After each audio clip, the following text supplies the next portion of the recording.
And hi, this is AJ from Sports Hub Media here with Menlo Girls Flag Football coach Noah Lubarsky. Thank you, coach, for joining us here. Well, thank you for having me. I'm really excited to do this. Thanks. Okay, so let's start. So your bio says that you're actually a 1994 graduate of this Menlo School, and you used to play wide receiver. Tell us about yourself and how you ended up coaching back at your old school.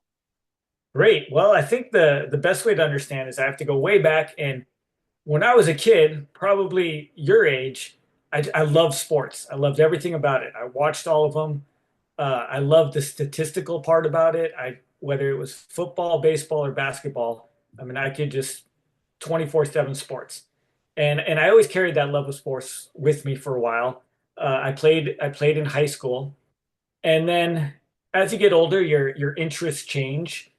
I still always had that love for sports, but I ended up going into law. I'm an attorney, and so I was working in a corporate environment for some years. And for me, I'm not wired to be sitting in an office all day. I really missed that part of just being outdoors. I missed the part of the competition and the camaraderie that you get from being on an athletic team. And so one of the ways I figured where I can kind of get back into that is through coaching. And I actually reached out to several schools about I'd love to just come in and be a volunteer coach. And I actually reached out to my alma mater, Menlo, and they said, come on out. And this was in 2012, so 13 years ago now. And I went out and I was started working with the boys tackle football team. And that's really kind of how I got into the high school sports. Worked with the boys up until last year. And last year I made the transition into flag football, coaching the girls.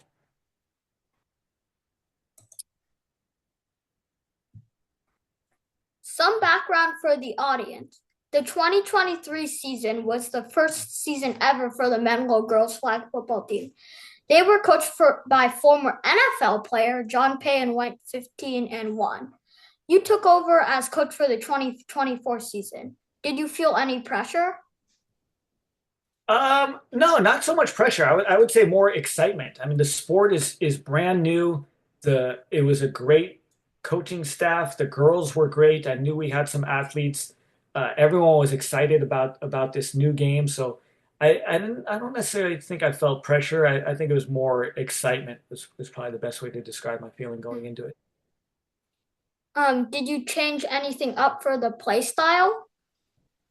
Oh yeah, yeah. I brought in a new playbook, completely new, and that's hard to do because they were coming off of a 49er playbook with 49ers, and then defensively, I brought in something completely new, and it's interesting because from the tackle football side, it's 11 on 11, and you have at the most five eligible receivers. And so what you can do is you can create a defense where you generally will be able to put pressure on the quarterback and still have two what I call free players to kind of roam around the field. Now in flag, the center is eligible. It's 7 on 7, which means there are six eligible receivers.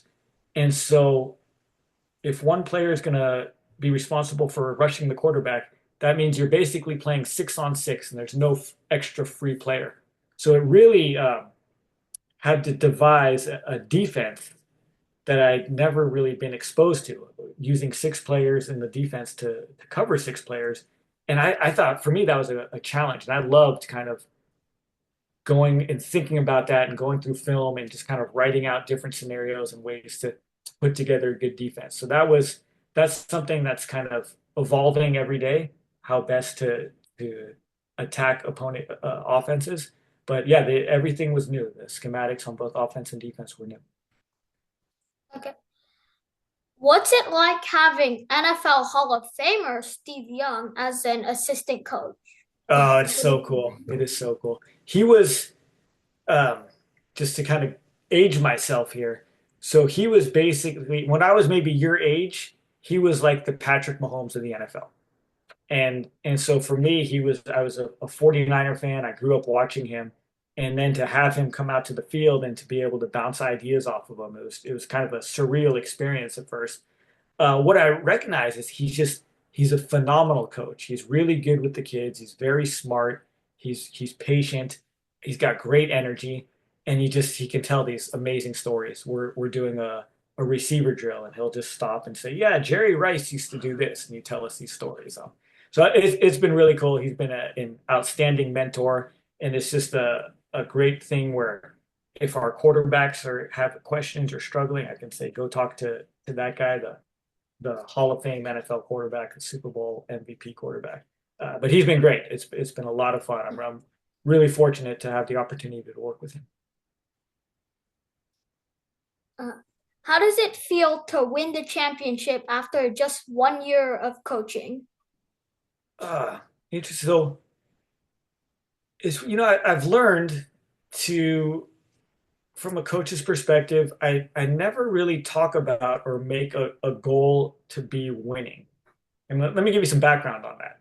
When I was coaching on the boys, I remember I coached a team and we went 8-2, and everyone was very complimentary of that season. But at the end of the year, when I kind of looked back and reflected, I don't think I did a good job of developing the kids. When I look back and see like how well they interacted, I thought they were okay. We could have done a better job on building relationships and camaraderie. And just overall, I thought my coaching experience and the team itself was pretty average. Now, fast forward to the next season, and it was interesting. We were in a unique situation where this was when I was coaching the junior varsity boys football team, and we were basically all freshmen. There was only like 18 kids, and they were playing a very difficult schedule, and we went 5-5.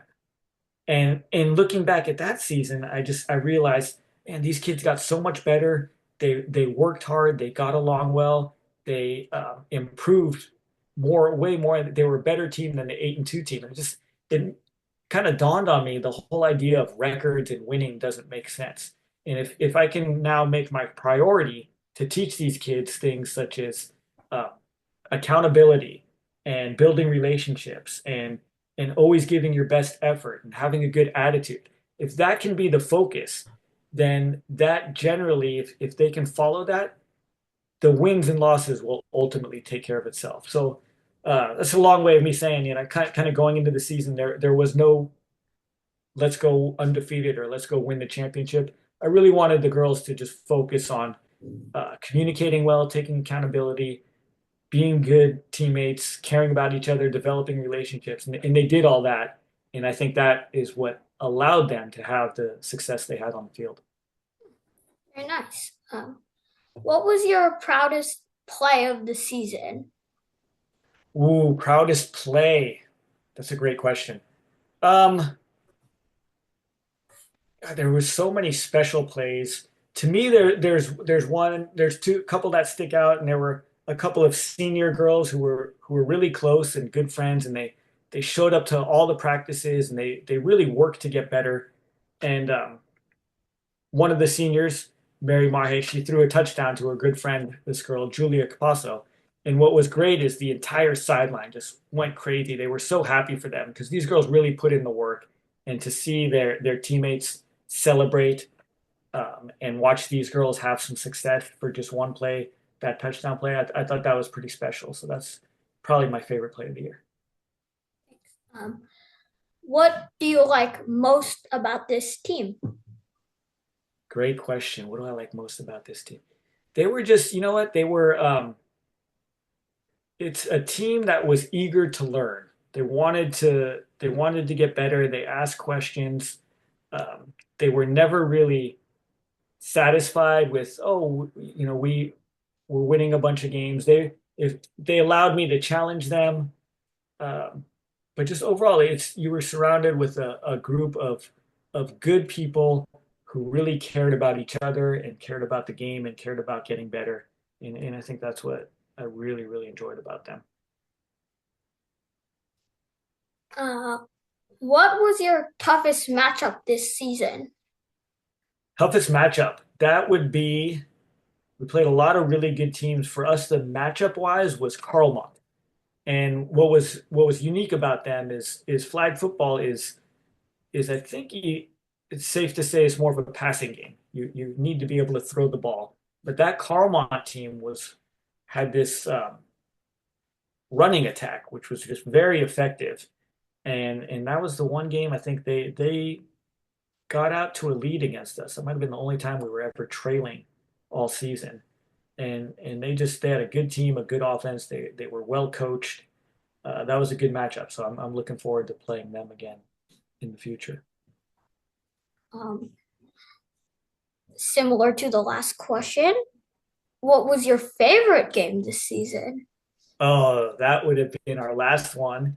So at Menlo we have a rivalry. Our rivals are our next door neighbors, it's in Sacred Heart Prep, and we're literally within a 2-minute walk of each other. And so every year the boys play Sacred Heart Prep on a night game, and we call it the Valpo Bowl. And the reason we call it that is we're both on Valparaiso Avenue. And so this year, the girls played under the lights at Sacred Heart, and it was really fun because it was a lot. There was a lot on the line. For us, it was obviously an opportunity to complete a perfect season, and for them, it was an opportunity to ruin our perfect season. And we did it under the lights, and there was a great crowd there, and it was in between the boys' junior varsity and varsity game. And so just that atmosphere I thought was excellent. So that was really fun. I hope more girls get the opportunity to play in front of a lot of fans under the lights in this area. That was a great experience. Yeah. So that was the last question. So Okay. thank you again for joining us and thanks. Absolutely. Thank you for doing that.